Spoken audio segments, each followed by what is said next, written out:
tarde, estamos aqui com a dona Antônia e vamos fazer a seguinte pergunta. Qual é o seu nome completo? Antônia Veras. Antônia, posso todo o nome todo? É. Antônia da Paz Vera. É que é para saber. Quantos anos você tem? 69. Qual é a atividade física que você pratica? Rapaz, eu pratico muito educação física, é? É. Ó, agora ele tá despenando ali umas canas, tirando a paia, aquilo tudo né, não? É. Educação física. Tudo bonito. E ando no bosque, fazendo físico por lá, tudo. E é assim, deixa eu ver. Qual sério, benefício você teve quando praticou? Olha, eu me sinto novinha. Né, mãe?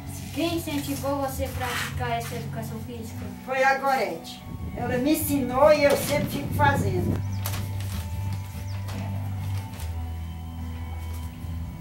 Você tem netinhos que andam com você na caminhada? Tem um netinho que anda comigo na caminhada.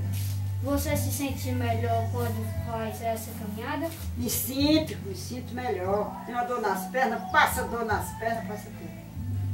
Pode terminar as perguntas. Meu nome é Alan. Matheus. Diego. Matheus. Tu é Matheus também? Deixa eu ver aqui. Pronto?